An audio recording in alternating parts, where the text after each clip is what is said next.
Alright, I'm live.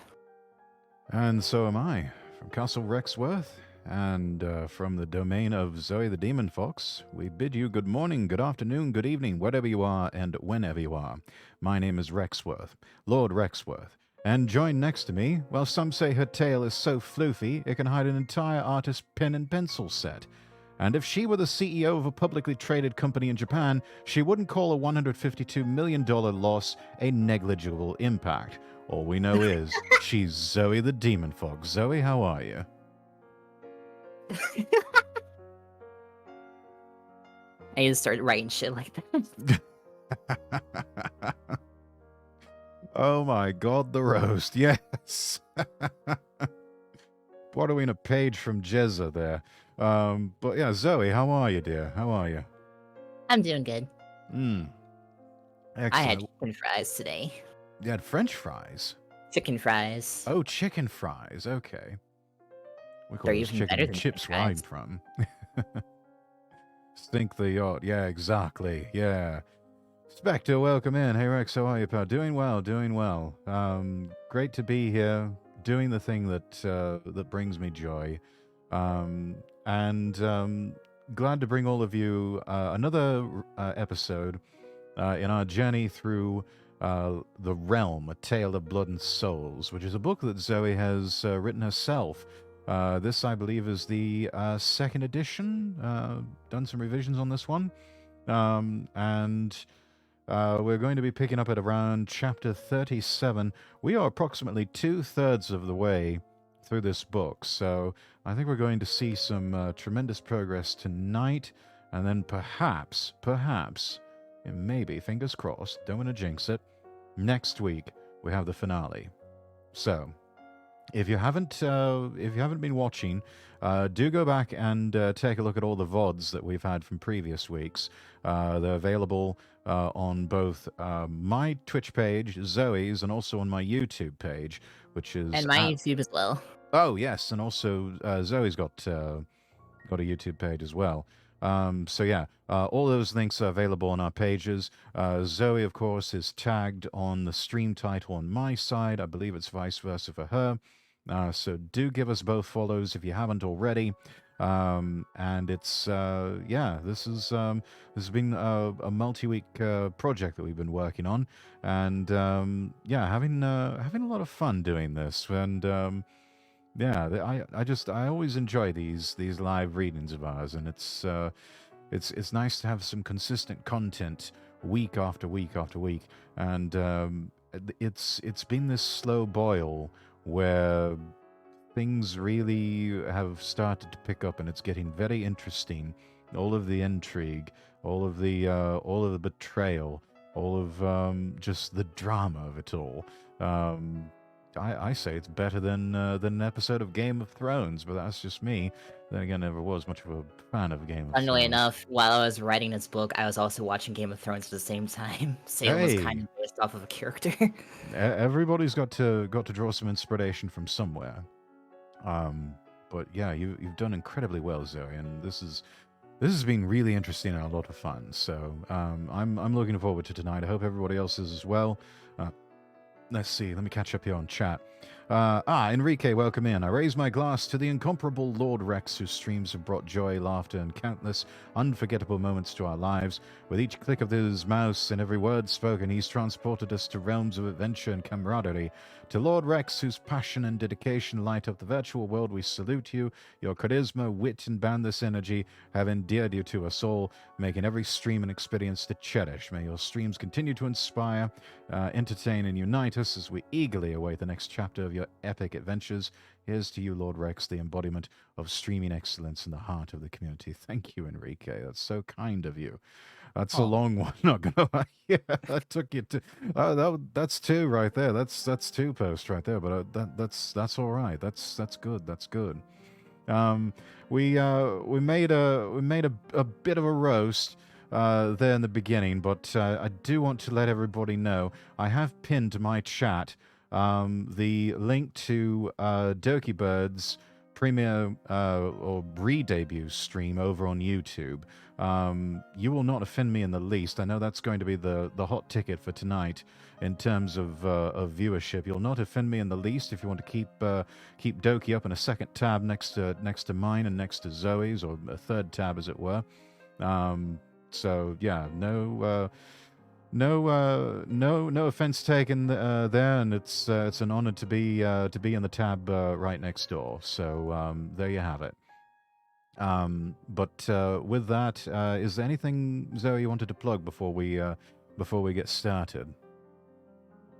Just my card, like always, which I pinned in my chat because it has all my links: Tumblr, YouTube, Twitch, Fantastic. other things that I don't remember right off the top of my head. Yeah, Everything you need is there. which is sort of a repository of all of our links, and it's like, oh wait, I still have that. I think I had an old Trovo link that's no longer active. I no longer put any content up on it. I don't use my Tumblr, but it's on there. Yeah. Yeah, and mine is very simply lordrexworth.com. That is lordrexworth.com. All of the links are available there, from the Twitter to the Discord to the Throne page to the Twitch and the YouTube and the Kick page, everything. Hi, Kagane. I've got my throat coat tea here at the ready, so I have come prepared tonight. I've got my mango vodka in my slightly red tinted bottle because I've been drinking Kool-Aid out of this all day. There's a running joke between me and a few friends that we are to refrain from the consumption of vodka lest we prove a certain scientific study about sexual vitality in vodka prove it accurate.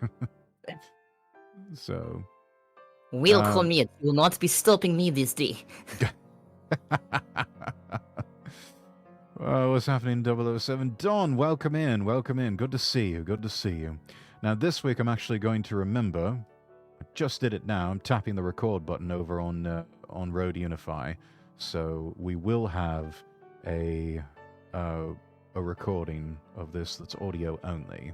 I totally forgot to do that last weekend. So yeah, we'll have at least the rough beginnings of an audiobook for this, for Zoe's use. Right.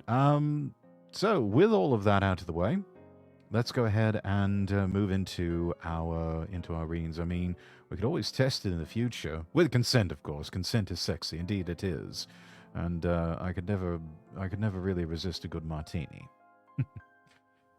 Right, chapter 37. The road to hell is paved with good intentions. Zoe sat on the obsidian throne within her castle Darkstone, looking around the empty throne room. She clenched her fist angrily and stood up, manifesting both of her swords and lobbing them violently across the room. Misery's End clattered across the dark marble floor, but Hellbringer impaled itself into the carpet. The fox demon sat back down and pouted. How dare they defy their god? Protecting that stupid She drifted off suddenly, then clenched her fists. upstart prick. She stopped herself again. Her breathing grew heavier. That... She felt something wet on her cheek and went to wipe it away, eyes widening as she realized she was crying. She shook her head violently. She's nothing to me. Zoe stood up and started stomping over to pick her swords up, but as she bent over, a necklace fell out from underneath her shirt and cloak. You're my saints, and saints last forever.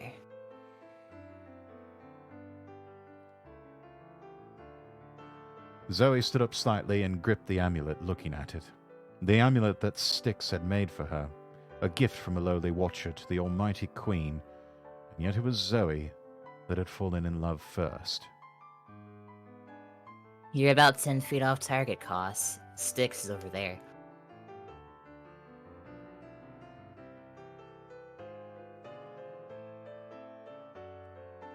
Is that one me? Yes. Yeah. I know exactly who I swung at. She could still hear the disappointment in his voice. Out of all of Gereni, Kos had been her favorite. She had been chosen as their bloody god after she'd lost her memories. While they worshipped her, they also saw her as a friend, a raiding partner, a member of their clans. A great many of them she'd drank with at inns and knew their names. And Kos, a champion. Salem is right. You aren't fit to rule hell. Zoe clenched her fist. Hell had thrived under her rule. No. Hell was self-sufficient. While she maintained a few things and was the highest authority, she tended to be too busy entertaining herself and hurting other people. Hurting her friends and loved ones. No wonder Asbestos hates me. I don't even want to rule. Zoe blew air quietly between her lips. She understood now. Styx did not want to rule over Hell. She wanted to sit on the throne as queen in Zoe's place and protect her from those that hated her. With Salem standing behind her, more than likely Styx would be more of a puppet than anything.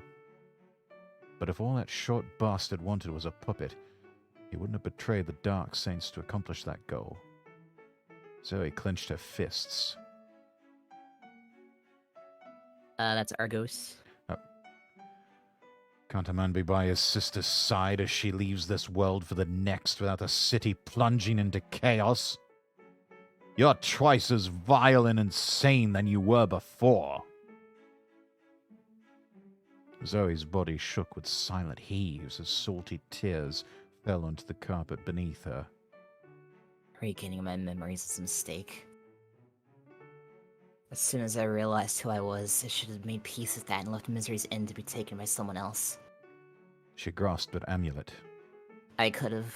She paused, looking up at the closed dark wood doors to her throne room. I could have helped Styx. Zoe ripped the amulet from her neck and carefully slipped it into her pocket, turning back towards her throne. I think I've got a lot of letters to write. It's a lot of L's. Salem stepped back through the rift he'd tossed Soul Blight through and looked down at Evelyn, who was sitting against a rain-soaked tree holding a stab wound closed on its stomach. Are you all right? The Fallen gave a shaky thumbs up. I'll live. Just give me a second to regenerate. Salem narrowed his eyes. Tell me something, Evelyn. You couldn't open a rift earlier. Why is that? She laughed nervously and looked away, pushing herself against the tree a bit more. You know how it is, Salem. Warpstone addles to the brain. And with all the wind, rain, and winds, and especially Argos, I just couldn't think of any runes to speak. Salem walked over and went to a knee beside her. Couldn't remember? Or perhaps your unique situation as the only Fallen with corruption as an aspect means, without your Warpstone, you grow weaker. Evelyn looked away sadly as Salem stood up again. You stopped crushing Warpstone. Pox's handle calcified and shattered from one of Argus's blows. You can't remember demonic runes, your aspect weakens, and it wouldn't surprise me if warp rot wasn't far off, despite your body's resistance to it. I wanted to do it for Styx. Warpstone almost destroyed our friendship. Without it, I would have never fooled around with Zoe. Salem sighed. Oh, what's past is past, Evelyn. Besides, did she not learn the truth of the matter, Mirka? Evelyn shyly nodded, still looking away. And yet, I can see it when she looks at you, Evelyn. Out of all of us, it is you she relies on most of all. Phobos is a bodyguard, I am an advisor, but what are you? Evelyn hesitated. Salem interrupted her. You are her friend. You've known each other ever since Nox enlisted the two of you to help the rest of us overthrow Zoe. You traveled the River of Souls innumerable times together. You looked for Mirka together, despite her relations with the Fox. You were the first she ever opened up to. She let you into her cabin. She cares deeply for you, Evelyn. They were silent for a moment before Evelyn looked up at Salem and smiled slightly. You changed, Salem. You used to be so ready to abandon your schemes when they went wrong and blame them on Erebus, but you stuck with this. Forgive me if you've mentioned it before, I'm an addict after all, but what benefit is there to putting Styx on the throne? She smiled sheepishly. Salem sighed. After what felt like an eternity, he spoke. An end. Ever since the ancient war, there have been schemes, plots, and more schemes, some of them formulated by myself. Yet after the war ended, I decided that perhaps it had all gone on long enough. Our realms thrived before the ancient war, and I think perhaps we should try to return to such times. If history repeats itself from lessons unlearned, then perhaps it can also repeat from the lessons we have learned. Wouldn't you agree, Evelyn? The Fallen started to grin. Yeah, I do. She pulled a warpstone from her pouch and crushed it, before standing up and brushing herself off. And beyond that, I kinda do actually want to see Styx on the Obsidian Throne. If you're lucky, perhaps we could... If you're lucky, perhaps you could both be queen. Together. Evelyn blushed fiercely. What in the nine hells are you implying, Salem? He chuckled. Oh, nothing. He crossed his arms. It'll be a long road, Saint of Corruption. Nox and Petra still live, the two largest threats to Styx's rule. I fear there may be one last war to be fought before all is said and done. Evelyn's wound healed nearly instantly as she crushed a second warpstone, summoning pox to her hand. It's a long road, but we'll walk it together. All of us. Salem felt himself smile unwillingly. Come, Evelyn, let us assist our queen, whatever she may be. Salem turned away. Jan. Evelyn grabbed his shoulder, words she could not remember returning to her as naturally as riding a bike. I got it. Jan Halde. A rift tore open in front of them, and they stepped through it. Chapter 38. In the Name of the Queen.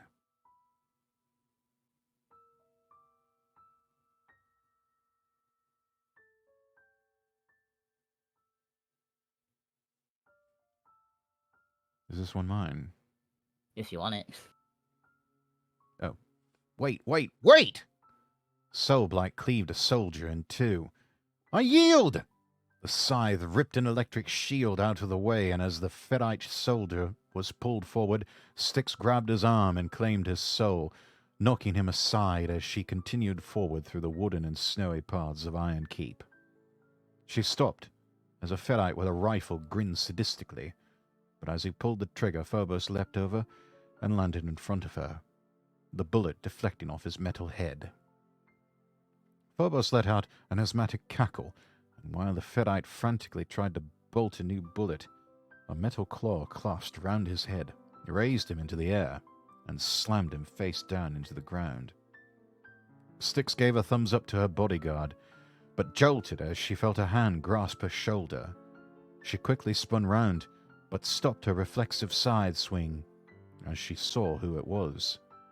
A Geronite in full greyish armour, a fur mantle, and a spiky crown forged to be part of his helmet. He was about a foot shorter than Kos, but still taller than Styx. The Northman took his helmet off, revealing a short, yet bushy blonde beard and thick eyebrows over blue eyes. He grinned. You must be the Soul Queen I heard about. I'm happy to have your assistance. Styx nodded slightly. My name is Styx. She hesitated. I'm sorry about Zoe. Her shoulder was grasped again, a bit more gentle than the first time. I am Olaf Bjornsson, immortal king of Gerani. He offered a reassuring smile. You have no reason to apologize to me, Styx. We slaughtered in the Blood Saint's name for so long. Our god died when she regained her memories. We will sing hymns and tell tales of the blood saint, however. Of the one we knew. He let out a hearty laugh. But come now, Styx, Queen of Souls, Iron Keep is still under siege. Follow me! Olaf put his helmet back on and slipped past her and Phobos. Styx hesitated, then followed after him. Olaf led them into a large plaza where many Geronites were taking a moment to rest before the final charge down to the docks. An orb of fire sailed over them, likely from the catapult Styx had heard about earlier. In the center of the plaza was a shattered fountain with red stains on it. A blood fountain, she supposed. Olaf clambered atop it and raised his large sword above his head with one hand. Geronites, heed me and heed me well. We all hail from different clans, the Shadow Keepers, the Blooded Fist, the Ice Children, and many more. But in our souls, we are all Frostborn. These fools from the north seek to destroy Iron Keep. Ha, I say!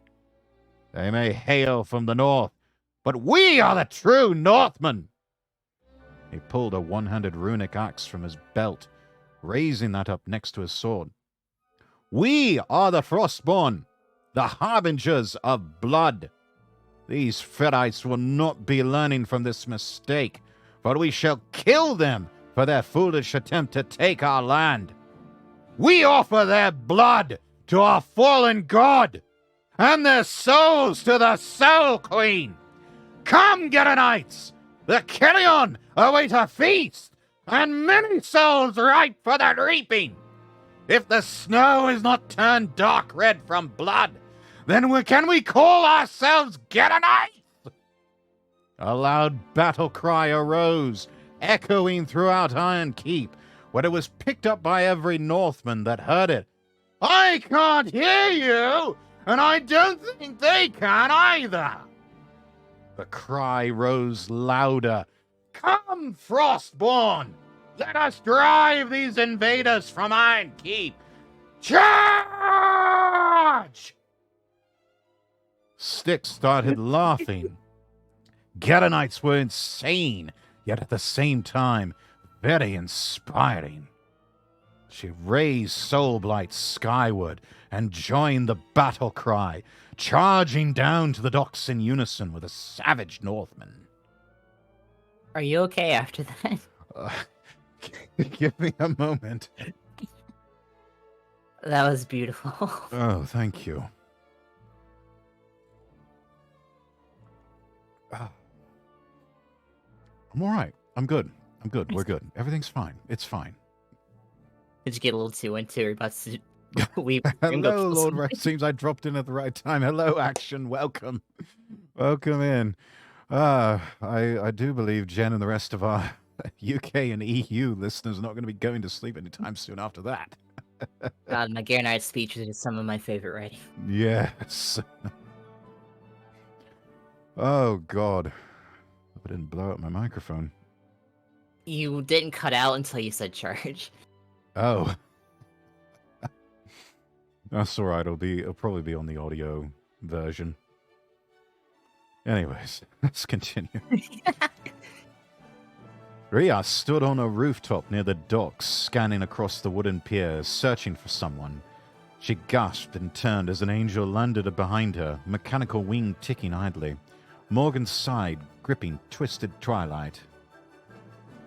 Man, your hair blends in with the snow so well.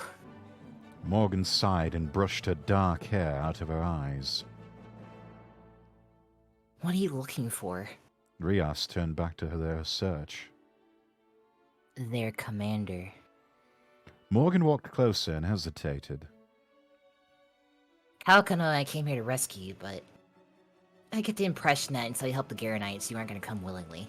Morgan smiled and let her blade demanifest, grasping Rias under the shoulders, ignoring the little demon's gasp, and flapping her wings. So, I'm going to help you out. Tell me what you see when you see what you're looking for. The main force of the Geronites had gotten trapped in choke points held back by gunfire and dazzling weaponry fielded by the Fedites, Tesla swords, steam-powered fists, arcane shields, and much more. At Olaf's suggestion, Styx and Phobos had clambered over the rooftops and leapt down onto a side path to flank from. As they stepped out from an alley and onto the coastline, Styx saw a rather fat yet armored man standing on the docks, seeming to be in a commanding capacity. Styx's eyes also widened as she saw a 7-foot-tall man with a poleaxe next to him. What was Korath doing here? Styx hesitated. Korath's power would be useful on her side. Phobos, get me to him. It hadn't taken too long for Salem and Evelyn to find the general area that Styx was in. They stood on a rooftop, watching the battle for the docks rage.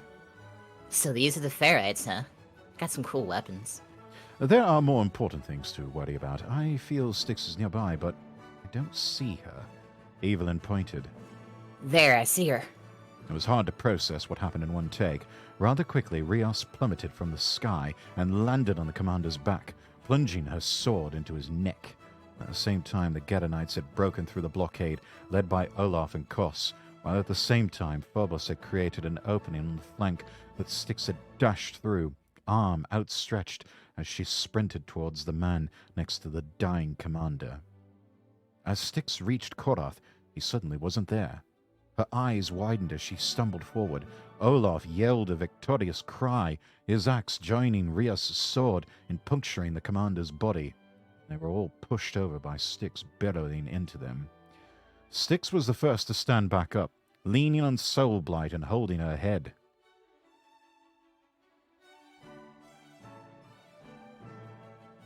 Ow. For the first time in hours, her eyes had reverted to their grey colour. She looked round, noting the Ferrites in a mass retreat, shoving their rowboats into the water as fast as possible. Some even braving the frigid waters to simply swim back to their ships. The catapults had ceased throwing their deadly payloads and were turning round in preparation to leave. The rear guard was slaughtered to a man. Rhea stood up next, ice melting off her sword blade as she sheathed it silently. Finally, Olaf got to his feet, laughing heartily. Were we all trying to kill the exact same person? He turned to the rest of his men. Come, lads, prepare the longboats. We'll chase them away and give them reason not to return. The Gedonites on the docks raised their axes and swords in chaotic affirmation and began running forward, pushing longboats into the water and boarding them. Styx jolted as Kos walked up and gripped her shoulder. He took off his helmet, showing surprisingly kind eyes on his gruff, black-bearded face.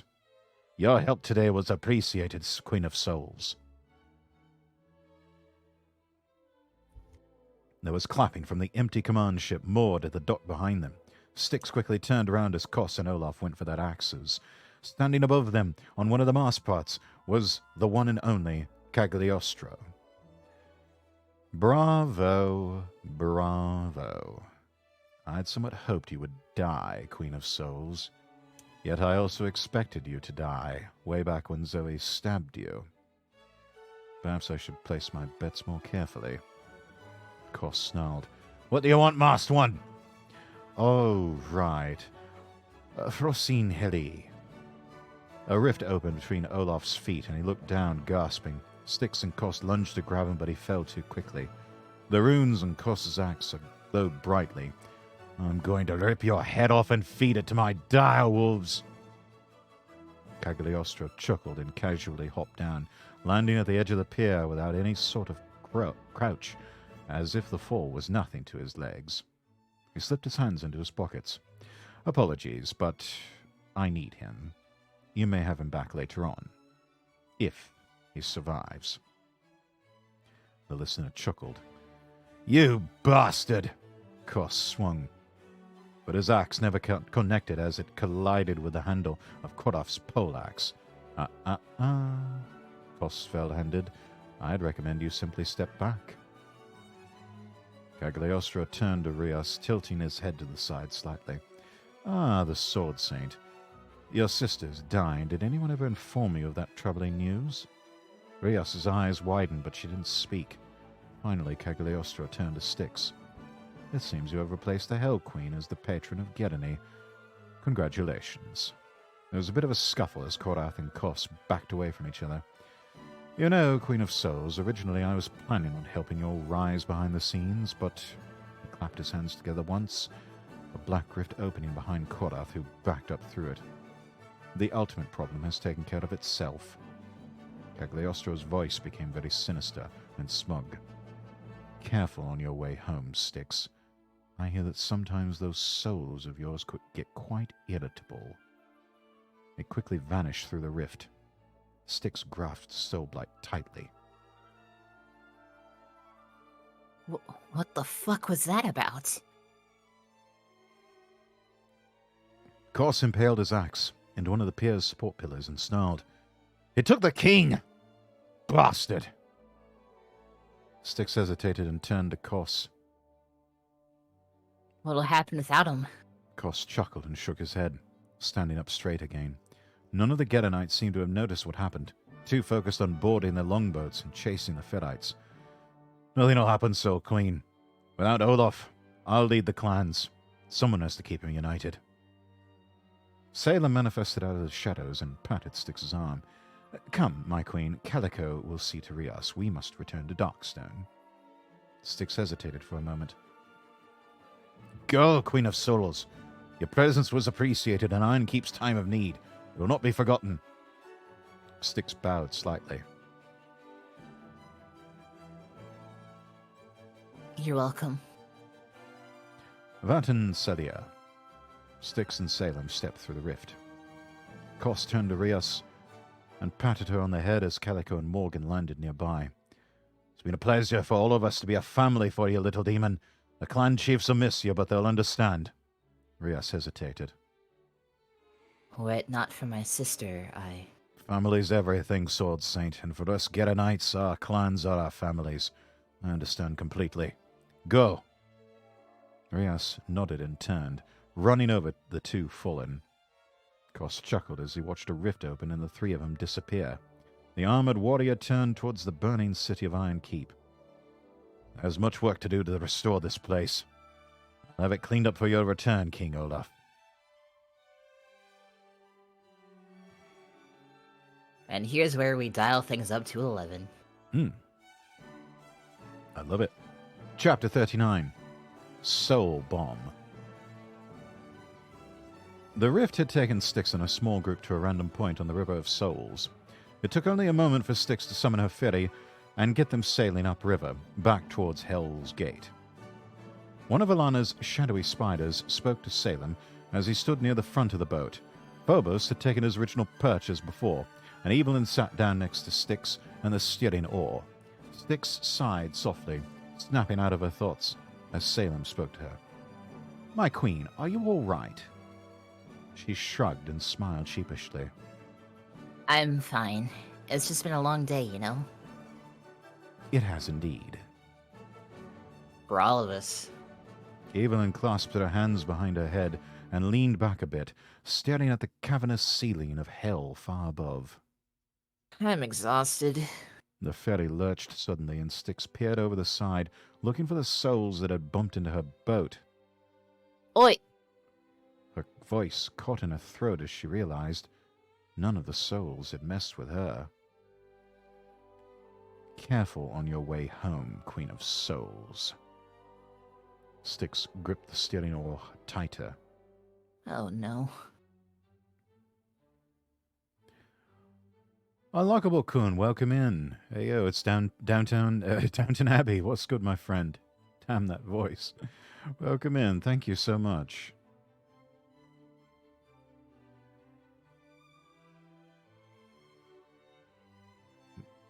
It's the weirdest Bible verse. we are reading a book by Zoe the Demon Fox. If you're just joining us, it's called The Realm: A Tale of Blood and Souls. No, Cassie, there not be a Saint of Baja Blast. That'd be cool, though. If I ever write my spin-off, I'll add a Saint of Baja Blast. Let's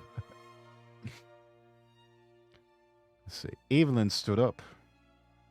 What's wrong, Styx? The ferry suddenly lurched again and ran aground on the bank. They were in the magma plains with a flat, rocky field, followed by an unscalable cliff. Only a few more minutes of sailing would have gotten them to Blackport. Salem also seemed to realize the problem. My queen, disembark. We'll run the rest of the way quickly. Styx nodded quickly, she and Evelyn grabbing their respective weapons before hopping off the ferry and running along the bank. Salem paused. Phobos, I fear my time guarding the queen is quickly coming to an end. I'm relying on you to protect her. Phobos's core rattled around in its cage. Come on. They both hopped out, running to catch up, until there was a sonic boom. Ash and dust kicked up from an impact, and Argos stepped out of the crater that had formed, brushing dirt off his armor and unsheathing two of his swords with a sneer. Ready for round 2? Styx skidded to a stop and looked back. Oh shit. Keep going, Styx. Evelyn grabbed her shoulder and tried to pull her along until a black rift opened in front of them and Cagliostro stepped out, blocking their path. He closed the book he was holding and chuckled. Evelyn pushed Styx behind her and brandished Pox. How did you get Argos into hell, you bastard? Cagliostro chuckled again. Quite simple, really. I wrote 10 codexes for the sake of knowledge. I only need one to pull off a simple trick such as locating the Saint of Blades and bringing him to me. Salem hesitated, watching everything unfold before manifesting the maddening blade. Phobos, protect your queen! Phobos began to melt into shadow, pulling Salem down into the puddle as well, and spitting them both out by Evelyn and Styx, where the Saint of Fear pushed Salem behind him, acting as a barrier against Cagliostro and Argos. Styx and Evelyn gasped as they heard impacts behind them, 2 shadowy clouds slamming into the ground. Stepping out of them were Mortis and Nox. A purple orb manifested next to them, growing to a human size before collapsing in on itself into Erebus's hand. I must say, Salem, your first mistake was returning to Hill altogether. Did you think you would be safe? Salem scoffed. Wipe that smug smile off your face, Erebus. We both know this wasn't your idea. Who planned this ambush? Styx looked toward the white, smiling mask. Cagliostro did. Her eyes stayed grey as she gripped Soulblight. Evelyn sighed. All I wanted to do was take a nap. Cagliostro took a step forward. There is no need for all of you to die. In fact, despite taking us on this little road, Salem, not even you need to die here. Only the Watcher. What if I don't want to die? That isn't an option anymore. Nox manifested his sword while Mortis ran forward.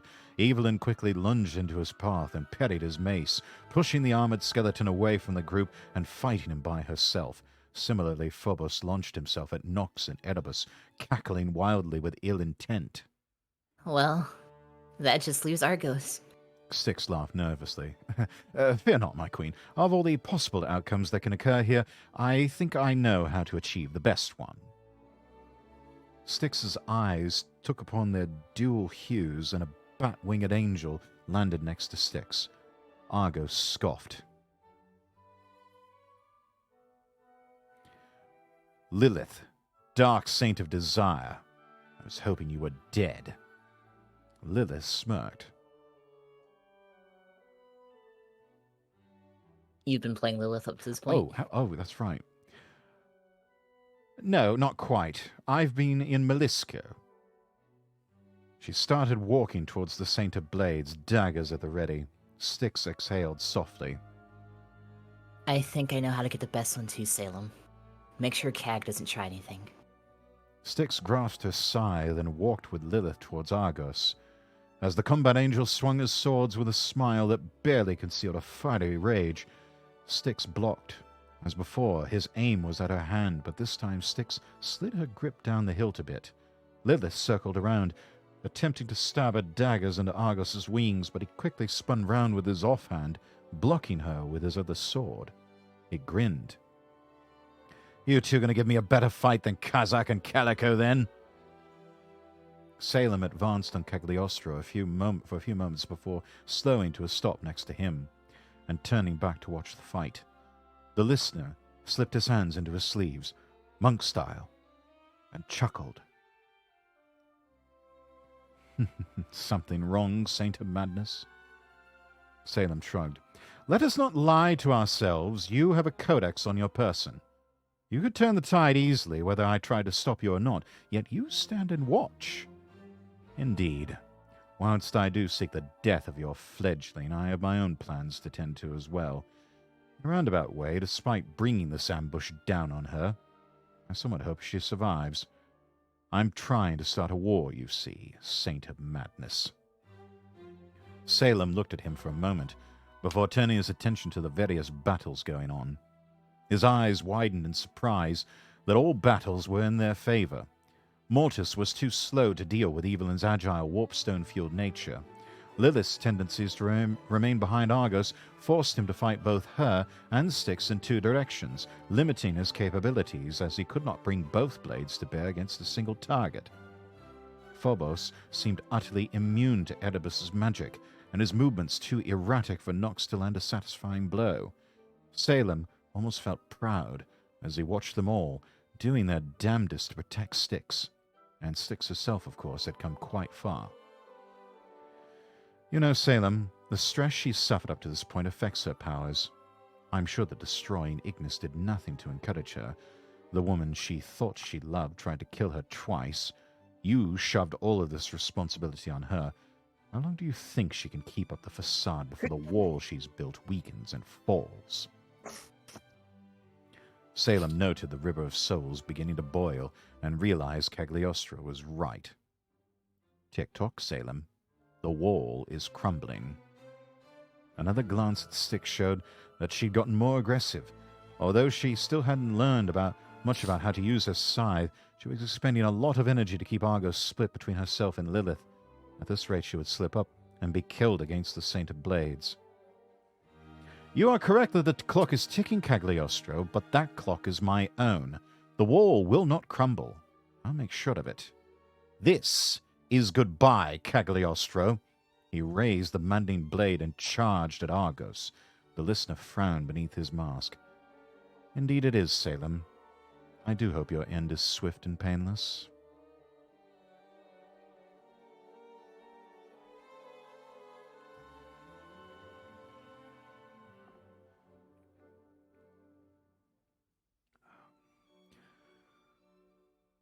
Had to take a very generous swig of tea there. Salem's attack seemed almost perfectly timed as a powerful blow knocked Lilith's daggers from her hands, and Styx lost her footing. Only the timely interception of the maddening blade saved the Queen of Souls' life. Argos laughed and looked towards Salem. It's not your turn, dwarf, but if you want to die first, I'm happy to oblige. Slaru hana bratyanur in tot medur vignum. Salem lurched and looked back at Cagliostro, who shrugged.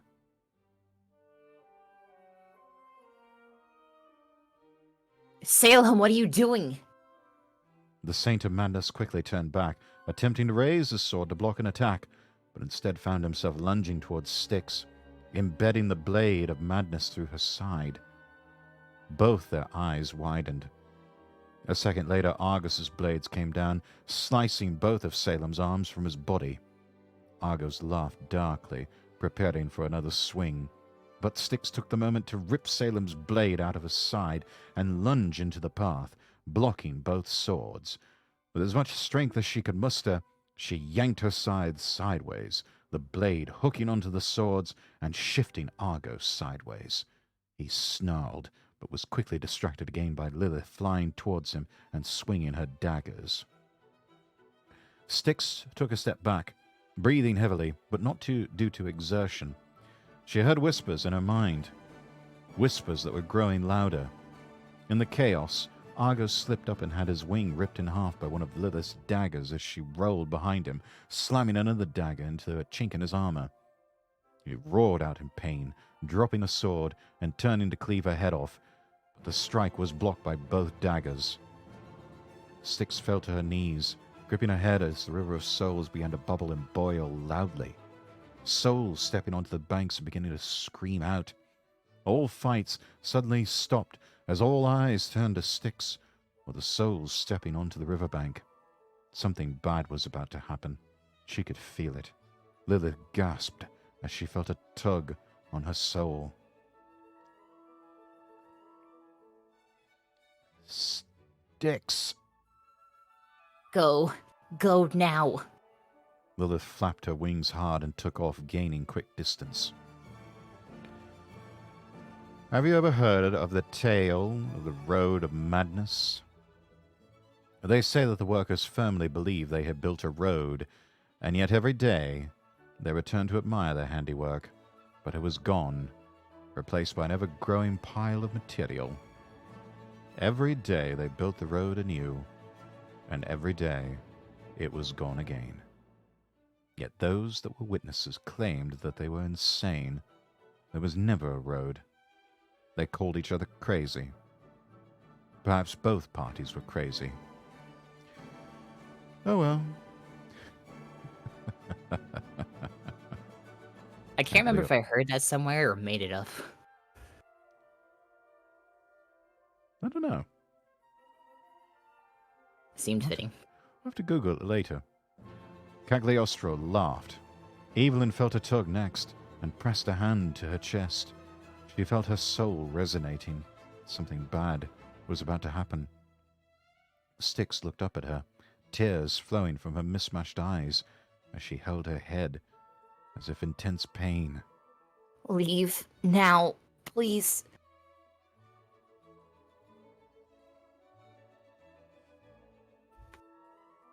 I am so sorry that I failed you, Styx.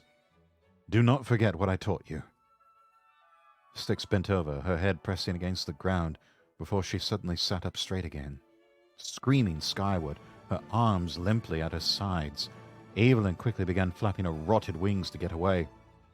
Gasping as the soul flame seemed to ignite all along the river, purple and green fighting fiercely for dominance. The last thing Styx heard was Phobos. Will wake you from nightmare. Fails to guard. Won't fail again. After that, all fell black. Chapter 40. Descent into Madness.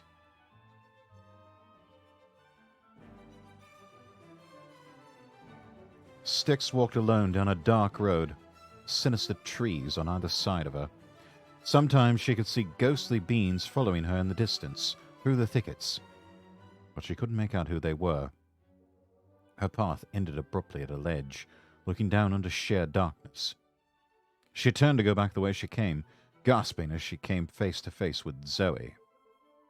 The former Queen of Hell grinned darkly. Go on, jump. Styx choked. What?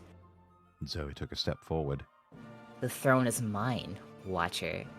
Always has been. Always will be. Jump, or I'll throw you in myself. Styx shook her head violently. No. What voice do I give her internal madness? A voice that sounds like it's going absolutely mad.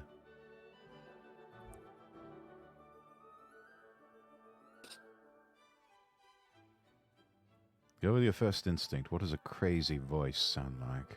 You betrayed her, you betrayed her, you betrayed her, you betrayed her, you betrayed her. The voice was her own.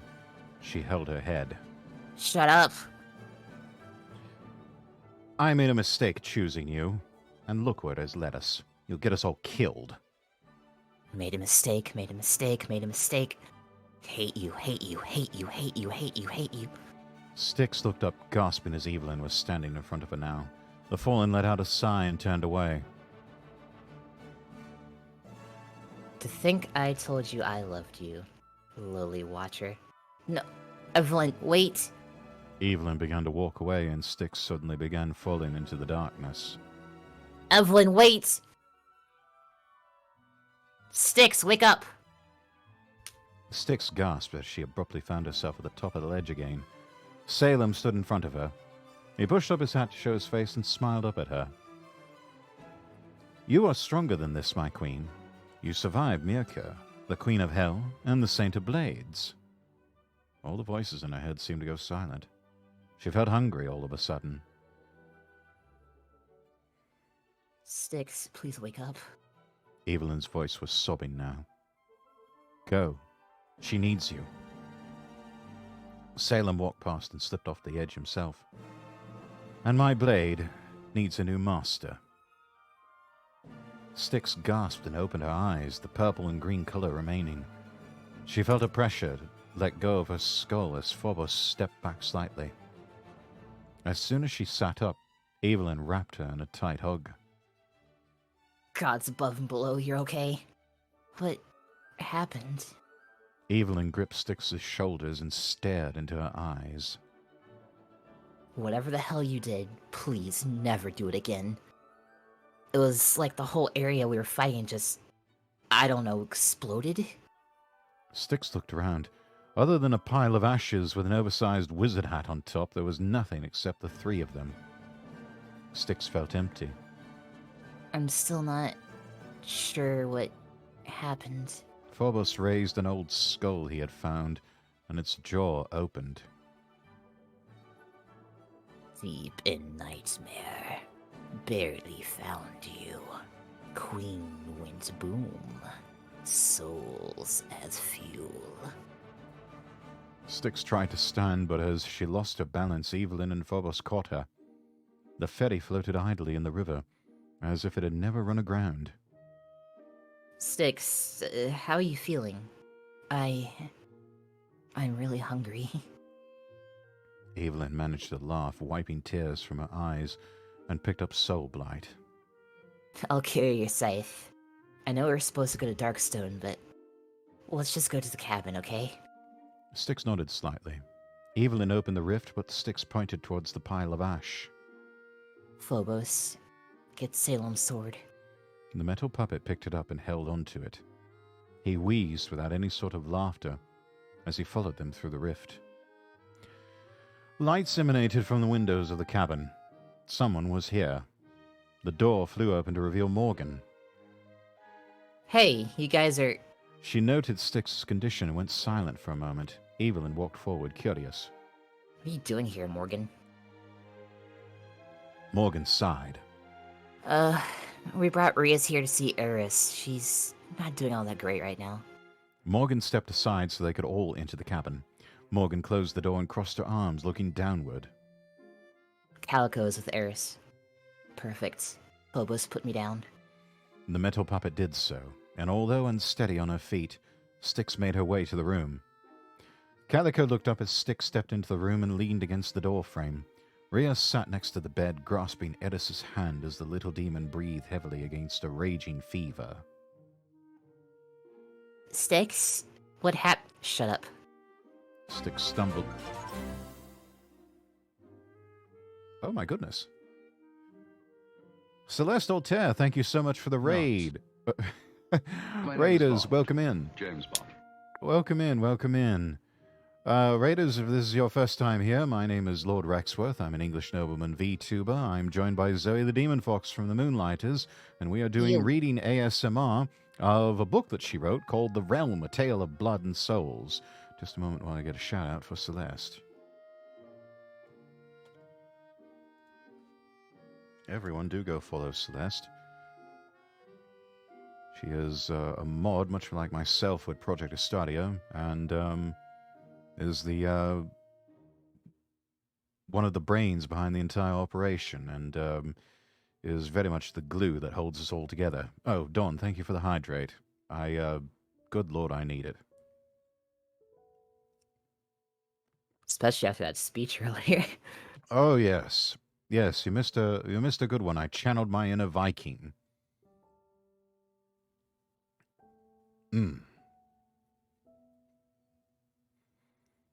Yes, Viking. Yes. Fairly certain that's going to be a clippable moment, so I'll have to go back and clip that. Yeah. Let's see. Goodness gracious. Where were we? Styx stumbled over to the empty side of the bed. Rias, I'll help your sister. The only way to do that is to claim her soul. In exchange, I want yours too. Rios raised an eyebrow, and Calico stood up. What's gotten into you, Styx? What the... Rios interrupted. If that is the price to pay for my sister to survive, I will pay it. Styx nodded and reached out to Eris, gently grasping her hand. The soul flame ignited, and after a few moments, Eris's breathing calmed down as her temperature dropped. Afterwards, Styx slowly stood and walked back out of the room, hearing Rios turn to Calico. Miss Alexandria, will you help me write a soul contract? Styx walked out into the main room, glancing at Evelyn only for a moment before heading to her own room and slamming the door. The Fallen sat up slightly from her position on the couch, reaching out before laying back down again and crushing a warpstone, sighing. A few moments later, Calico came and sat at the end of the couch with a sigh. What happened? The corrupted angel blew heavily out of her mouth. I've got one hell of a story for you, Alex. Now it's 3 a.m. Indeed. If you are tired, do go and sleep, please. No need to stay up late on my account. Sleep is good for you until we hit another Viking speech, then have fun. Yes. Oh dang, they're contracting, yeah. Stay. No unlockable. If you're tired, go to sleep. It's good for you. Go to sleep or I'll make you go to sleep. Styx sat against her closed bedroom door, ear pressed against it, listening to them talk. As they spoke, she slowly slipped down to the floor and curled into a ball, trying and failing to stop herself from starting to cry again. Her stomach growled again. Shut up, please. I'm gonna go eat soon as well then. Was up watching Celeste and Doki, but I should eat. Yes, by all means, please. Go get some sleep, Dawn.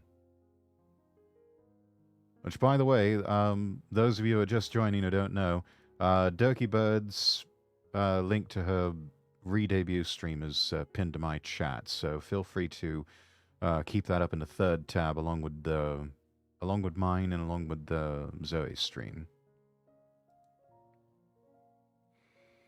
Chapter 41.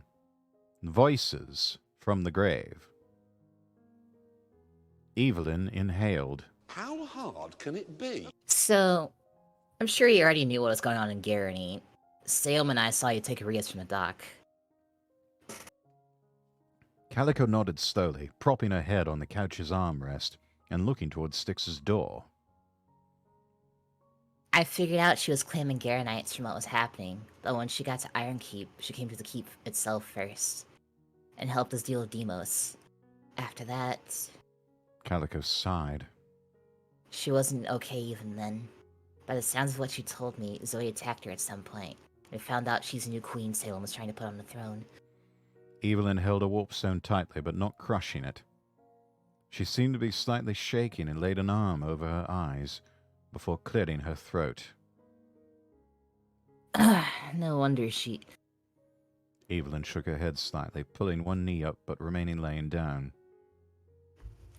On our way back to Darkstone, Cagliostro ambushed us. I'm not sure how he did it, but he took control of the ferry and ran it onto the banks of the magma plains. Calico looked over at the corrupted angel. I thought I felt some kind of disturbance, but Morgan and I decided to stay with Rias. If we could have been of help, I'm so sorry. Evelyn shook her head slightly with a shaky smile. No, there's nothing you could have done. Erebus, Argos, and Nox were there too. She paused, crushing a warpstone while Calico waited patiently. Hi, party. Styx is a wreck, yet... Evelyn let out a small laugh and pushed herself to a sitting position, her arm propped on the back of the couch so she could keep it over her eyes. She was beating Argos. Except next thing we know, Cag spoke some kind of spell. It was definitely demonic, but I didn't understand the runes. After that, Salem seemed to lose control and stabbed her in the side. Calico's eyes widened as she looked back towards Styx's door but said nothing. The river's souls began to boil, Ghosts started clambering up the riverbank and screaming. There was just non-stop screaming. A tear slid down Evelyn's cheek. Calico started to reach out, but Evelyn suddenly lowered her arm, anguish on her face, still continuing.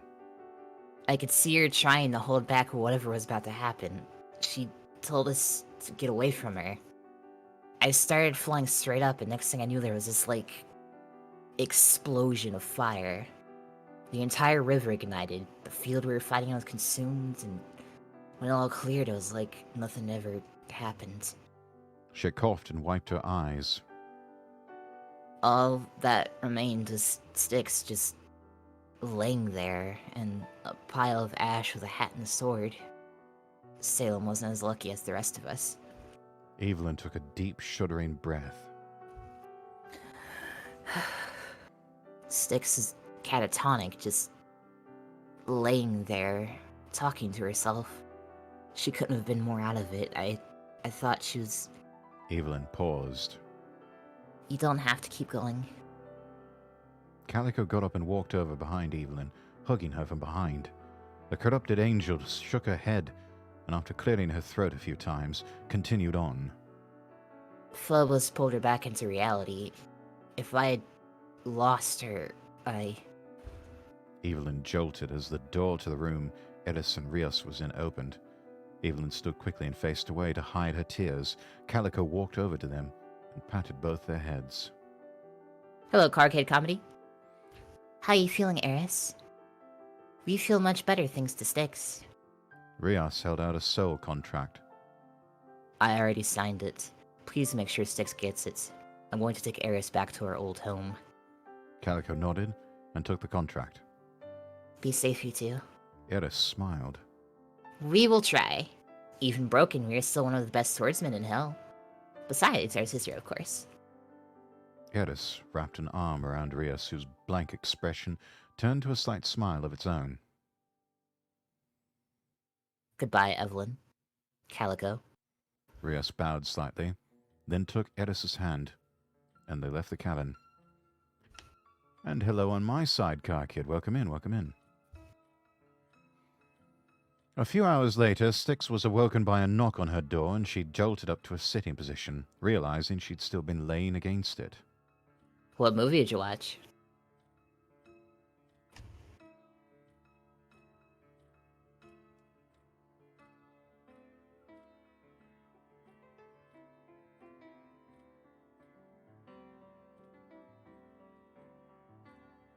I think this was your line?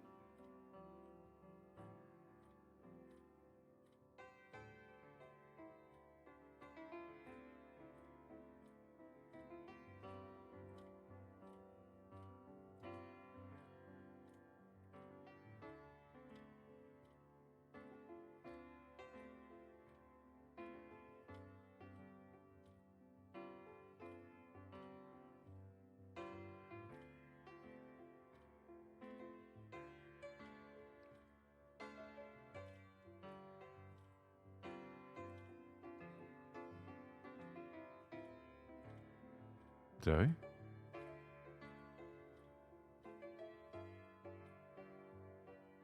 Sorry about that, I had to deal with the thing. Where were we? That's all right. Let me just take it from the beginning of the paragraph. A few hours later, Styx was awoken by a knock on her door, and she jolted up to a sitting position, realizing she'd still been laying against it. Styx? The watcher didn't answer. A few moments later, there was another knock. Styx sighed.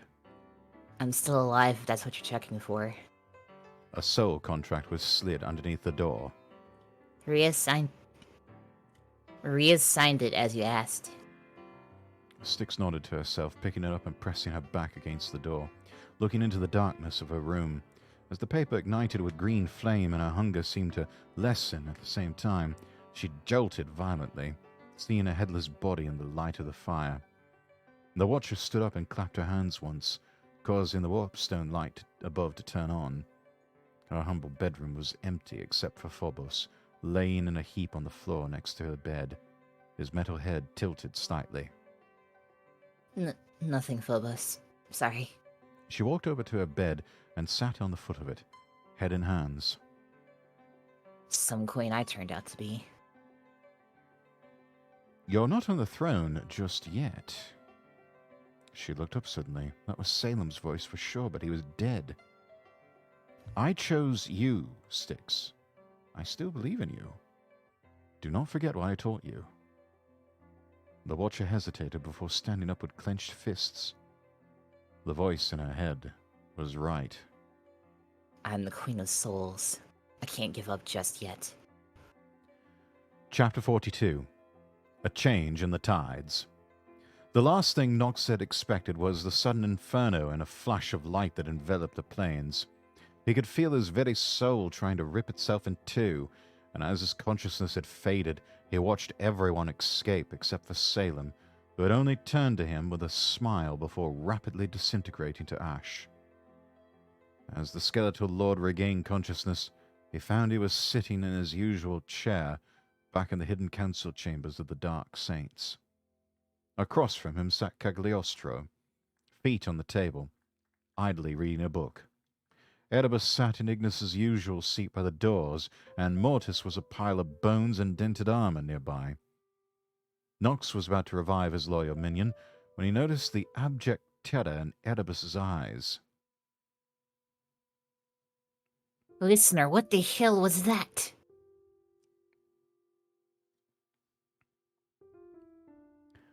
I suppose the best way to explain it would be to call it a soul bomb.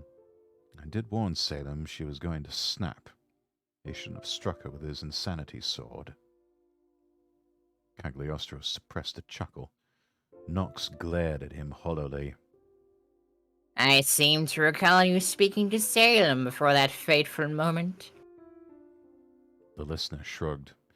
If you're implying I try to get you all killed, fear not. He sat up, his ever-smiling mask seeming happier than usual.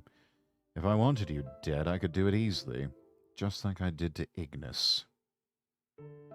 He flattened his book on the table and went back to reading.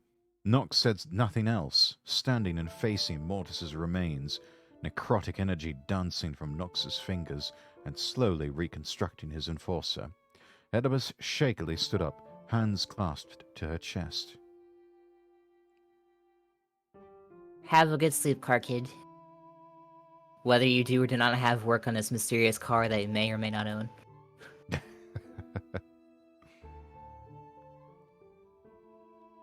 What happened to Arcos? Did the explosion kill him too? Cagliostro looked at her for a moment before answering. No. The only casualty was Salem, unfortunately. Someone else opened a rift to rescue Argos. I'm almost certain the rift returned him safely to heaven.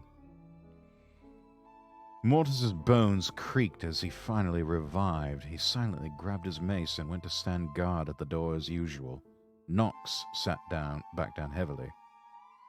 We failed to kill the upstart, as you called her. What plan will you try next? The listener chuckled. Why are you asking me when your beloved schemer is right here? Erebus took a deep breath, still shaking, and stood up. I'll have to give it some thought. She bowed. Lord Nox, listener? With that, she turned and quickly left the room. The walk back to her home was the most terrifying experience Erebus had ever had to deal with. Every moment she waited for Cagliostro to cast the same magic on her that had turned Ignis to ash. Eventually, though, navigating the slums of the city's Shard district, she managed to make it home to her simple hovel, nestled deep and far from the hidden chamber. She threw off her cloak and fell to her knees for a moment, letting the door slam behind her. After a few moments, she stood again and hugged herself, wandering into a back room of the tiny hovel. Within one of the only rooms was a cot in the corner. The rest of the room was covered floor to ceiling in crumpled papers and unfurled scrolls, plans both failed and in the making. She reached for one scroll and held it tightly for a moment. The words upon it glowed, and she dropped it onto the floor. The paper seemed to turn into a shadowy silhouette before morphing and regaining an appearance into that of a hellhound puppy. It yapped happily.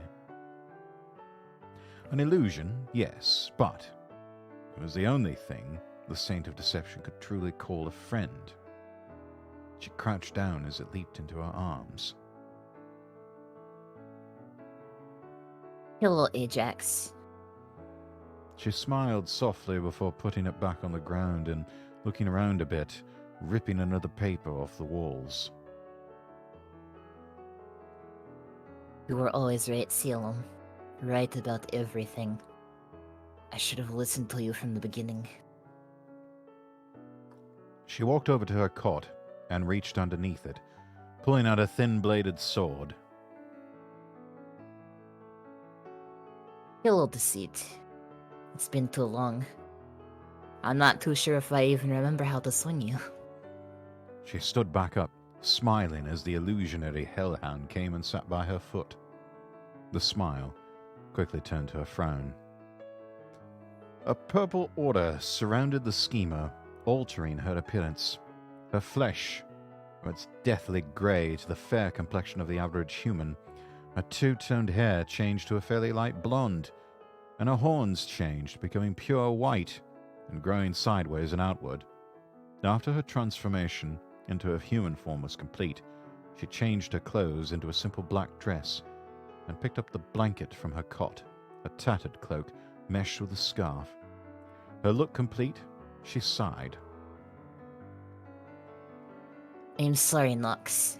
You'll have to deal with the listener on your own. I won't be a casualty in his plans. A purple orb manifested in her offhand, and she threw it at the wall, where it quickly burst into flames. As the flames consumed all Oedipus had ever known, she opened a rift and silently stepped through it with Ajax. Zoe sat atop the highest tower of Darkstone on its roof, surveying the city. From this perch she could see all the regions of hell, from the peaceful Blight Glades, the invasive and monster-ridden Eternal Forest, the Sapphire Ocean, the high-populated region of Hell's Gate, sharing its name with the capital, the fissure-filled magma plains, the enigmatic Outer Circle, and encircling it all, the Stormlands. Matcan322, thank you so much for the follow. Zoe looked down, watching a large group of demons leaving across the drawbridge that connected the floating island Darkstone was built onto the city of Hell's Gate.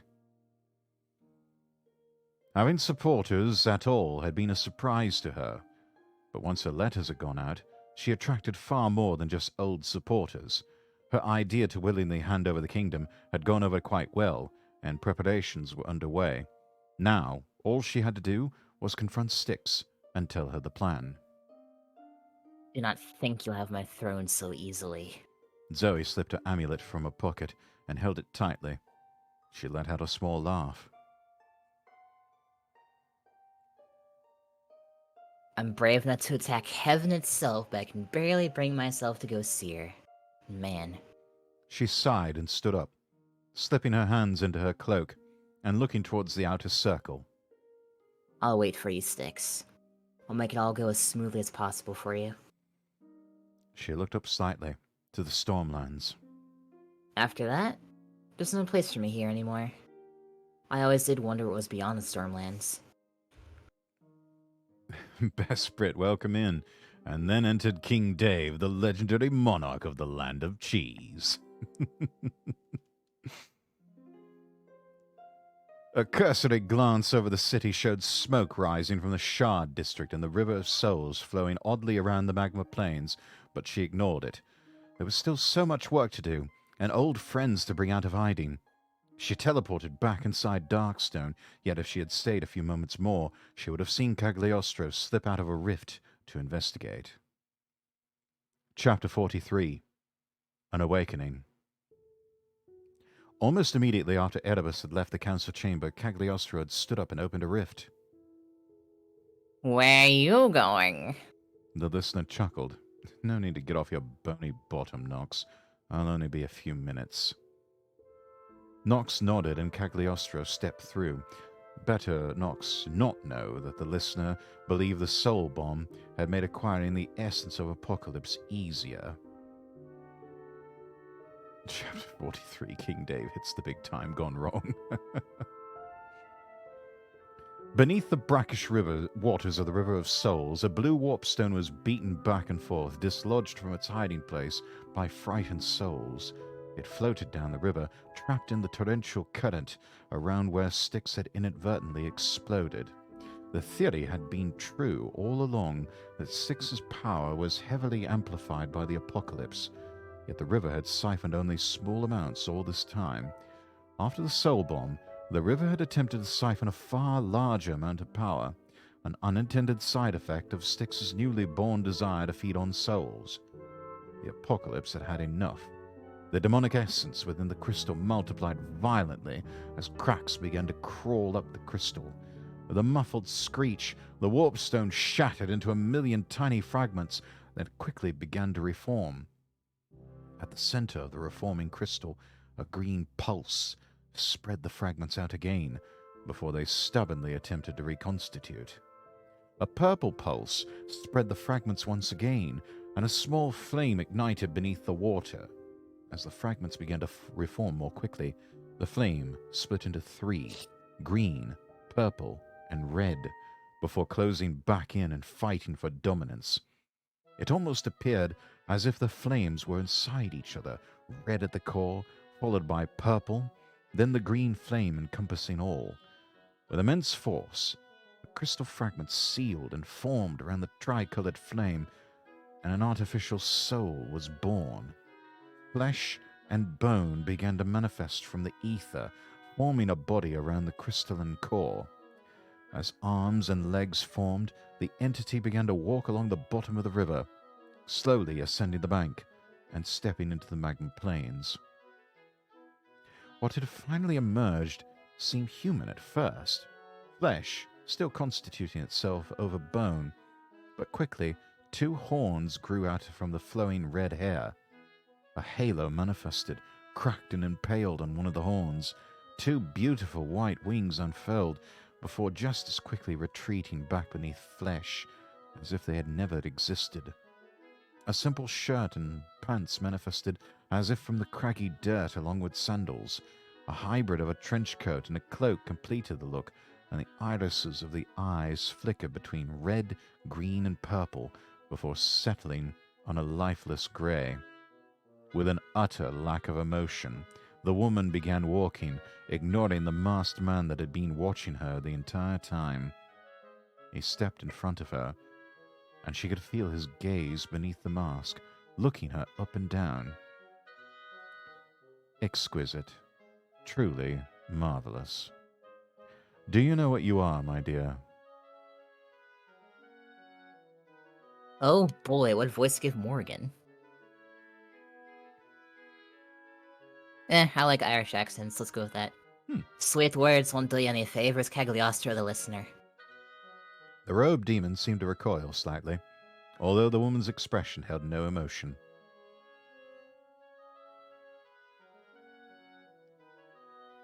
What do you want from me? Well, I'd come to retrieve you from the river, as you are the essence of Apocalypse, but... Morgan. Cagliostro went silent, tilting his head to the side slightly. I completely forgot that her name was Morgan, and that kind of fits with like a Scottish-Irish type accent. Perfect. I'm no longer a simple crystal, Cagliostro the listener. I want a name, and so I've chosen a name. Cagliostro nodded slightly. Of course. He began to make interesting comparisons on Morrigan's body. Her hair was straighter, but the same red shade as Evelyn. The lifeless grey eyes matched that of Styx. The cracked halo looked exactly like Calico's. The clothing seemed to be a mishmash between Zoe and Styx, but the horns he could not place. I'd appreciate to get on with it and cease your staring at my form, listener. Cagliostro started to speak but was interrupted. I am curious, listener. This form of yours, is it truly yours? It seems empty. They were both silent for a moment before Cagliostro chuckled. Ah, so I suppose you want to see my demon form, then? How about a deal? If I sate your curiosity, may we discuss plans for helping each other? Morrigan nodded her head once. There was silence again for a few moments. Then Cagliostro grabbed his mask and took off his hood. With both removed, there truly was nothing beneath but shadows. The mask crumbled in his hands, and rusty spikes grew upward from the collar of his cloak. The bottom of the cloak frayed and ripped violently until it was tatters swaying in the wind. The sleeves underwent a similar transformation, and Cagliostro's gloved hands vanished. Armored pauldrons seemed to manifest onto his shoulders, and a blazing fire lit itself within the depths of the cloak, acting as a sort of head. Cagliostro's legs seemed to disappear, and he floated above the ground slightly. 3 black books rose out of the flames and idly orbited around him. Morrigan showed her first bit of emotion with a smirk. Ah, the Dark Codex, the Chronodex, and the Losty Accent. The Dark Codex, the Chronodex, and the Astral Codex. You're missing some of your books, listener. Cagliostro's voice had changed, sounding as if he was speaking 3 times over with a slight echo. They were stolen from me by my cousin. A cracked mask rose out of the flames as the book sank back within. As quickly as he had transformed, Cagliostro shifted back to his humanoid form. Now Zoe's voice changed.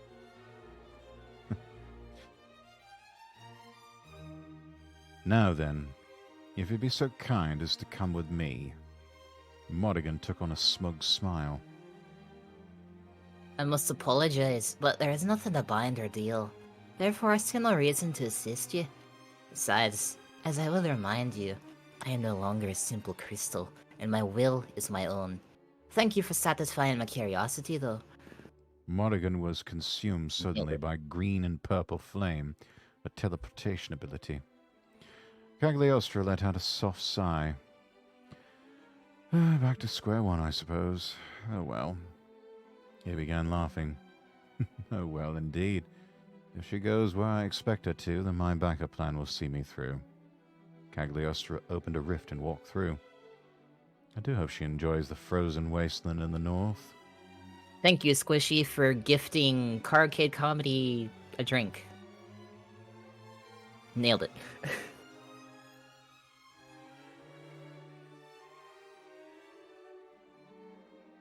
Man, I have my follower phrase committed to memory, but I still can't fucking think of a subscription one.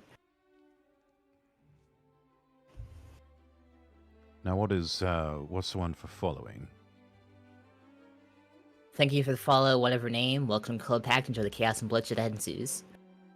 Okay, and so when they subscribe, they're buying a drink. Yeah, I do run a nightclub after all. Makes sense. Makes sense, I like it. Let's see, Chapter 44. Beginning of the End. Morrigan manifested inside a frozen cave and almost immediately began shivering. She hugged herself as a coat ignited with red flames. When they cleared, the coat was larger, with a fur mantle around her neck. The flames had also transformed her sandals into boots.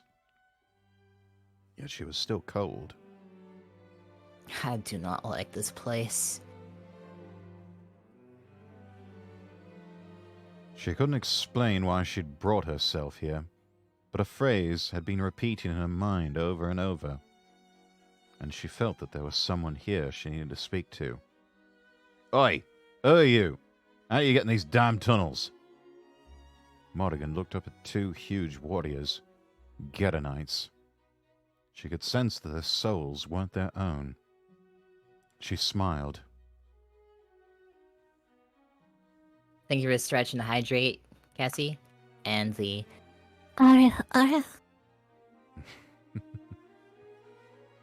I really need to figure out how to turn off those notification sounds.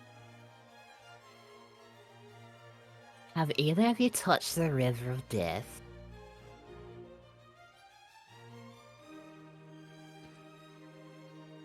I hear that line and I keep thinking of the first Batman movie. You ever dance with the devil in the pale moonlight?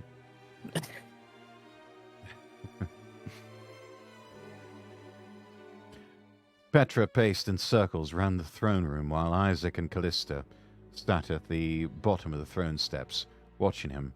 Isaac cleared his throat. My lord, perhaps Argos is dead. Petra shook his head, gripping his chin. Nay, I refuse to believe the Saint of Blades has perished. There's not a being alive that could slay him. He stopped suddenly. Unless he has decided to betray me. Petra laughed suddenly. For his sake, that better not be the case. I would hate to have to cleave his head from its neck and hang it from a high place. I can see it ahead. Isaac I hope and... your voice is ready. Oh. Isaac and Callista shared a look. The older angel shook his head slightly and Callista sighed, gripping her crystalline sword hilt.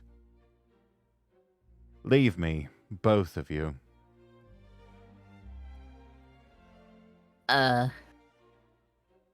Callista stood up. My lord, isn't the point of a Kingsguard to... Leave or be flayed where you stand, Saint of Decay! I love it. Both angels bowed. Lord. My lord. They walked briskly out of the throne room, but as soon as they were out of earshot, the guards that stood outside the doors, Callista pulled Isaac behind a pillar in the antechamber.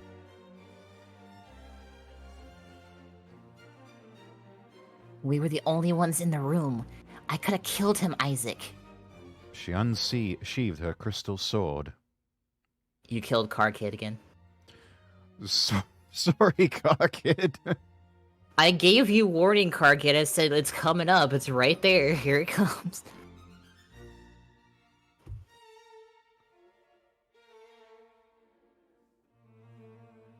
Do you understand how painful it is to forge a sword from your own warp rot affliction? I didn't forge it for the hell of it. I forged it to kill that prick. Isaac sighed and patted her shoulder. I know, Callista, but if we act too soon, what about the rest of heaven? Screw heaven. I just want to see Morgan again. Isaac grabbed both her shoulders. We both know you don't mean that. Listen, Callista, I know you've been kept out of the loop lately, and I apologize, but after the Hell Queen's attack, we have been quite busy. Isaac took a deep breath. The new rebellion is about to boil over.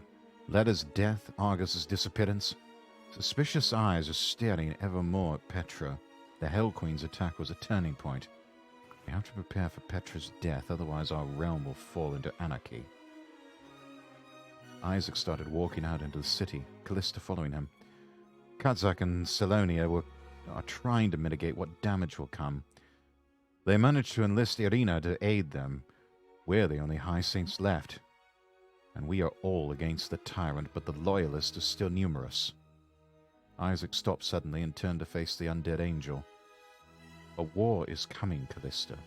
The mistakes and machinations of the tyrant and the listener have brought us to this point. Petra will die. Please, wait until the time is right. I will personally see to it that in the end, you get to see Morgan again.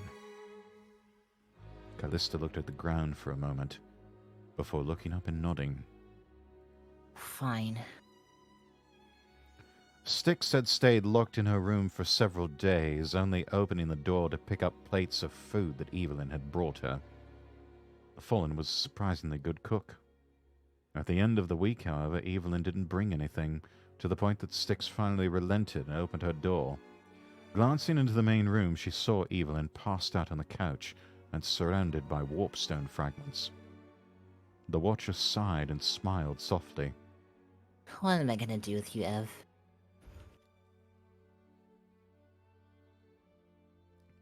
Ever the addict. It's no wonder Lord Knox never trusted her with complex assignments. Styx whirled around. Salem? Her room was as empty as ever, except there was an upright shadow in the corner. A chill ran down her spine and she rubbed her mismatched eyes before looking again. It was gone.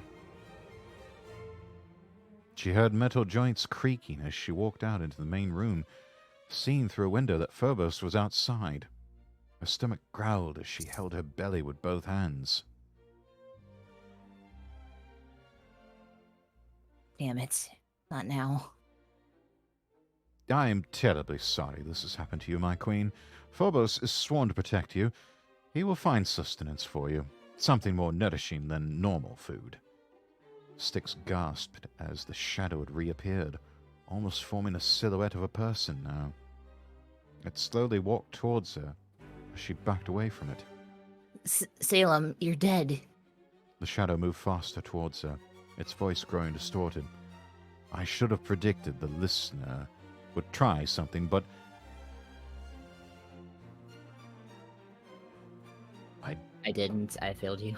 I didn't. I failed you. Styx screamed as the shadow rushed at her. She turned and ran, tripping over her table and falling over it onto the couch into Evelyn's lap, jolting the fallen awake. Whoa, hey. Almost unconsciously, Evelyn wrapped her arms protectively around Styx, sitting up slightly and brandishing her spear at the room. When Evelyn realized no one was there, she dropped Pox onto the floor and pulled Styx closer, gently stroking her back. Styx buried her face into Evelyn's shoulder, shaking in terror. What happened? I can't do this, Ev. I'm losing my fucking mind. Evelyn continued to rub her back comfortingly. You're not alone, okay, Styx? How am I supposed to rule a kingdom like this, Ev? Styx pulled away, desperation filling her mismatched eyes as she stared into Evelyn's yellow ones. We should find someone else. Someone... Evelyn gripped Styx's shoulders tightly. Salem chose you for a reason, Styx, and I supported his choice. I still do. You're the most intelligent and beautiful person I know, after all. After all, even I can see why you're the best choice. Styx hesitated for a moment. You... God damn it, Cassie, don't make me laugh while I'm trying to read. She said, Salem chose you for a reason. He chose you because you betray your girlfriend because you can't communicate what you were saying.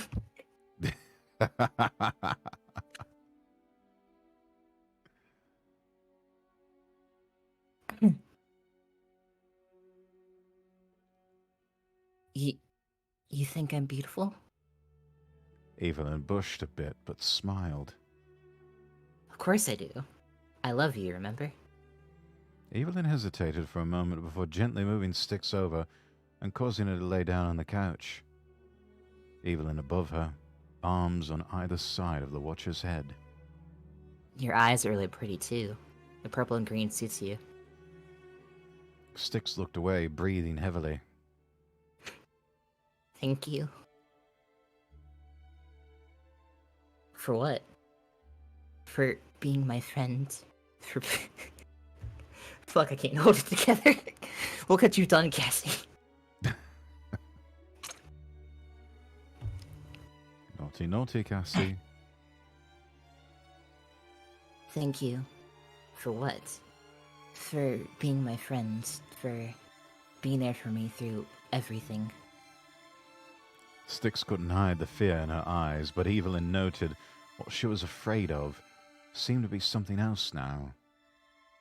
Styx spoke quieter. Evelyn, if it means anything, I know I haven't reciprocated your feelings, but I think you're beautiful too. Evelyn fought an internal battle with herself before leaning down suddenly and kissing Styx on the lips. Evelyn sat up again and started to pull her shirt off, but suddenly stopped and glanced down. Styx still seemed afraid. Evelyn began putting her shirt back on, laughing nervously. Sorry, I got a little carried away. She gasped softly as Styx grabbed her arm. Evelyn, I think I want to. You do? Styx nodded her head slightly as the fallen slowly began taking her shirt back off. She hesitated again, feeling Styx begin to shiver. Are you cold? The Watcher's lip trembled a bit as she nodded. She reached up, wrapping her arms around Evelyn, and pulled her close. I want you to warm me up. I'd like to remind you, ASMR is meant to be quiet, peaceful. I don't think Shattered Eardrum is meant to be a part of it. Well, that's where the fun begins, because everyone's all nice and close, and you start yelling out a Viking speech. It's like, oh shit, what the fuck's going on? Exactly. There's such a thing as Viking speech ASMR. Did you wake up for your medication?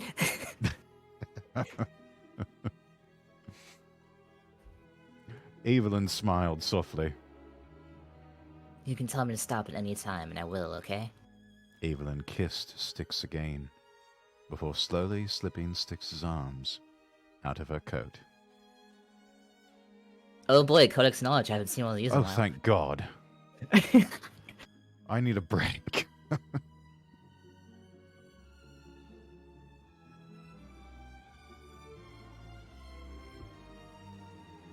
Codex of Knowledge, Altheria. One of the outer kingdoms beyond the Sea of Mist, Altheria began as a peace deal between the outer kingdoms Altheria began as a peace deal between the outer kingdoms of Escaranton and Karak. The expedition sent deep into unexplored lands eventually came upon an abandoned keep. Its structures intact, but its people I could read all the way up to this point, what the fuck? The expedition sent deep into unexplored lands eventually came upon an abandoned keep. Its structures intact, but its people inexplicably missing. The city was settled and became a prosperous trade hub. When the ancient war affected the world, Altheria ceased all contact with outsiders. A new expedition was sent to find out what had happened to Altheria, and returned with disturbing news. Altheria had declared itself as a new kingdom, kneeling to no one. The brackish lake that served as the keep's water source was black and vile-looking, and the land itself had seemingly become corrupted. The outland kingdoms reluctantly recognized Altheria as its own territory, and trade began anew. Every now and then, a scheming lord or angry king would attempt to lay siege to Altheria, and all attempts at violence would fail inexplicably. Altheria seemed impenetrable. Soon after the last attempt at a siege, Altheria's trades began to change in favor of more exotic tastes. Blessed artifacts of silver and obsidian, memories of grief and nostalgia, magical tomes of dark magic that would put Silverland to shame. The list went on and on. While Altheria has remained neutral, never seeking vengeance for the failed attacks on its kingdom, scholars have begun to find connections between the corrupted kingdom and artifacts it trades. These scholars always go missing soon after their research reaches a head. Their disappearance is attributed to Altherian assassins.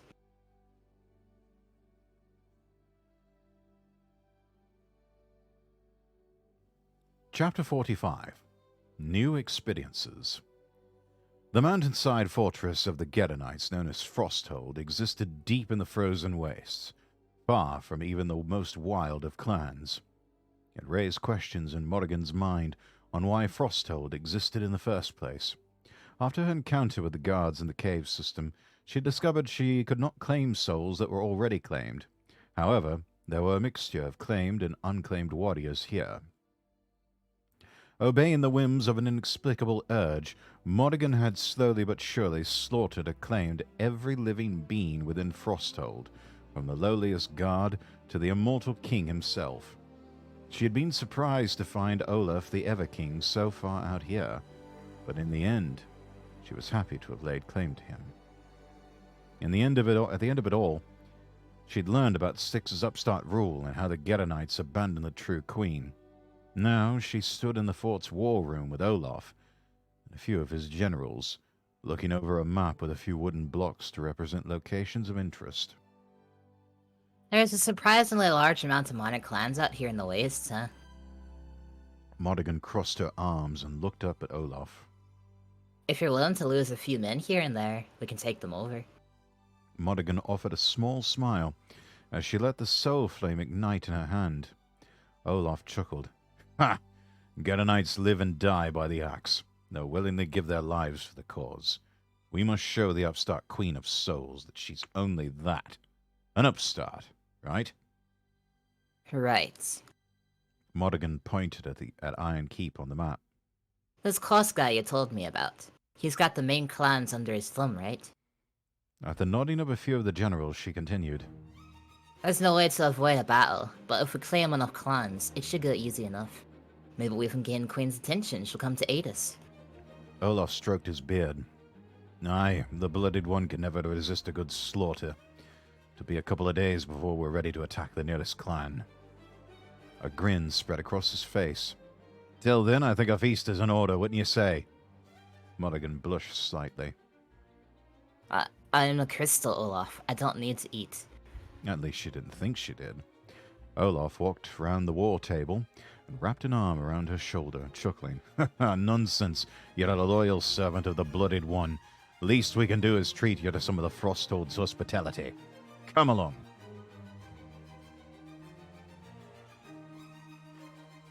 Do you want me to read this so you can rest your voice some more? No, I've got it. I've got it. We can make it. We're almost to the end of the chapter. Sensory overload. She knew the term, but only now did she realize the meaning. The feasting hall was so loud. Food was flung. Occasionally she'd see random raiders come close to killing themselves, only regenerating due to the amount of blood spilled. Everyone was drinking. Modigan put her head in her hands and took a few deep breaths, then sat up and hesitantly grabbed the meat off her plate. It was cold. Everything was cold in this damn place. She looked round. No one was watching her.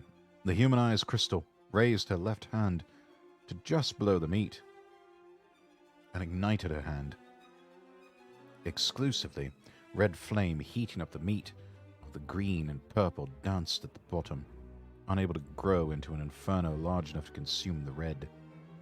She felt a hearty clap on her shoulder and startled violently, the meat falling back onto her plate and the flame snuffing itself out. She looked behind her and sighed in relief that it was just a drunken Gedonite bracing himself.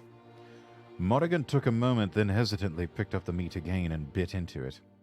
It was then that she discovered hunger. She ate ravenously, reaching for more, even downing mead in record time. Eventually, those around her began to grow silent.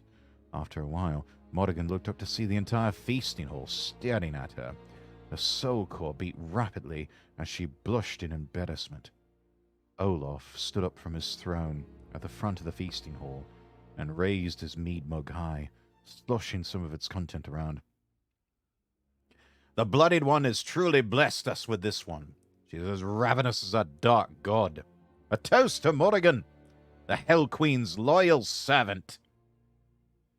As the Gedonites began to cheer, hundreds of voices echoing around the hall, Modigan's face reddened, and she gripped her knees tightly, not fully understanding the emotion she was feeling, but made her smile a little anyway. Gedonites were interesting.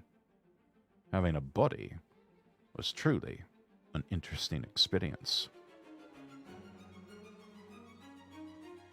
And I think at that point we're about 3/4 of the way through the book. Before my voice gives out, I think we'd better stop here. Yeah. Plus, I am completely out of hydration. Oh no. The tea wasn't strong enough. Oh no, I finished the tea quite a while back. I've also got a Coke and a Dr. Pepper, which is probably not the best choice, but hey, there it is. Well, I have a big 2-liter of Sprite. That's good. Right, so we'll pick this up next week. Shall we find somebody to raid? I'm gonna keep going. Oh, you're gonna... Okay. Then I'm going to raid everybody over into you, and we'll just leave it at that for the night.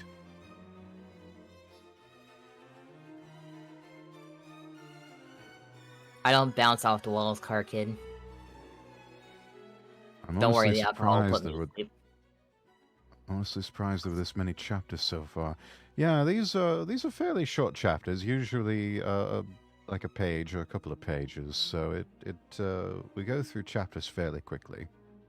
But Yeah, the next book will probably be the same.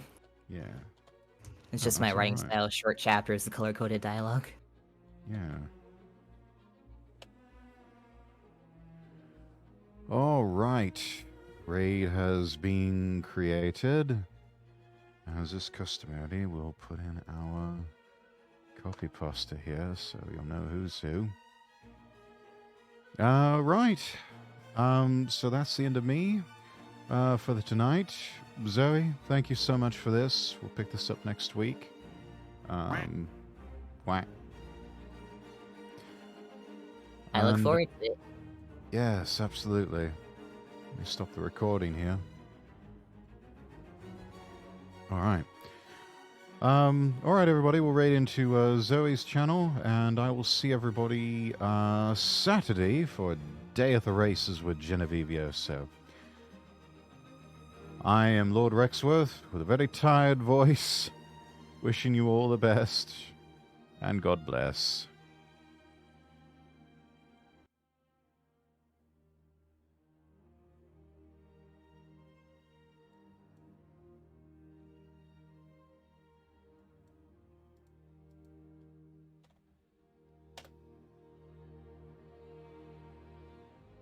Of course, of course.